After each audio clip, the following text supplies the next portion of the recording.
6 photography tips that you absolutely need to know if you want to step up your photography game.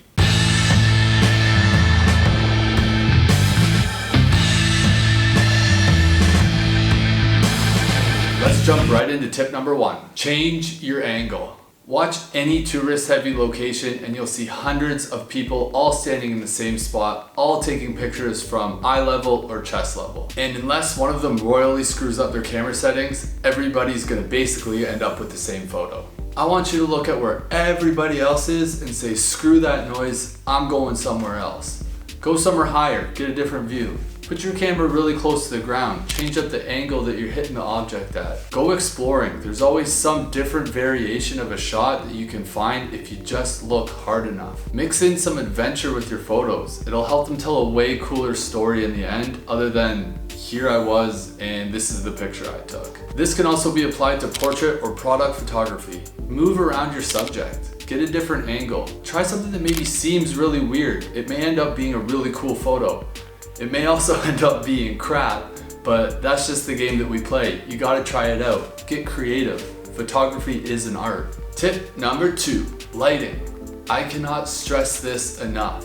When I first started out with photography, I was so concerned with what the background looked like, whether the subject was cool or positioned in a certain way.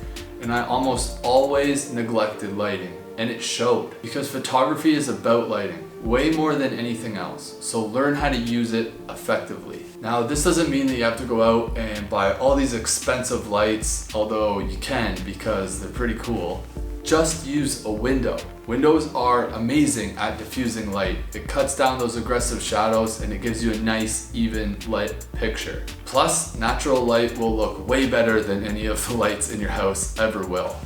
If you're outside, overcast days are absolutely amazing. It creates like this massive softbox that spreads out even light over whatever you're shooting. The other thing you want is to shoot when the sun is low. So this is either sunrise or sunset. Get some of that golden hour glow going. And if you don't know when golden hour is, Google it. Or you can probably even ask Siri.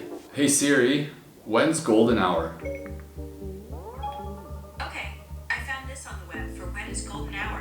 Check it out. Pick number 3, my lord. Tip 3, shoot in RAW. Now, if you're going to be editing your photos, there's almost no situation where shooting JPEG is better than RAW. All you need to do is Google your camera model and how to change your image format to RAW. If you want to learn the difference between RAW and JPEG and what each one actually means, there's a link to a group down below where there's a post that explains all of that. I highly recommend checking it out. But basically, RAW just gives you a whole lot more information and allows you to do a lot more in post-editing. Tip number 4, shoot through things. Find anything, literally anything, and hold it up in front of your lens. This can add some extra color that you're looking for, add a different perspective to your shot, or just overall make it look way cooler. The other thing you can look for is windows or reflective surfaces. They're really great for adding cool little light effects to your photos. Tip number 5, use props.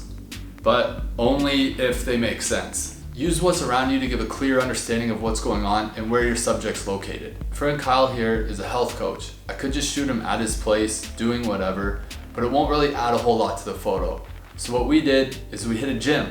We put a barbell in the photo and we created a scene. This lets you know exactly what's going on and what the point of the photo is. For food or product photography, add some related objects into the frame. It'll go a long way. And last but not least, tip number 6, use autofocus. Just use it. In most situations, you're not going to be able to focus something as sharp as your camera can. Cameras are just smarter than we are. It took my brother harassing me over multiple out of focus shots that I took from him back in the day before I finally checked my ego at the door and switched to autofocus. Don't be like me. Be better. And that's it. That concludes 6 tips that you can use right now to improve your photography. It took me a pretty long time to learn all these, and you just learned them in like 5 or 10 minutes. At least I hope it's less than 10 minutes. Thank you for watching the video. I hope you learned something. There will be plenty more videos like this, so stay tuned for more. And remember, get out there, take pictures, have fun. Peace.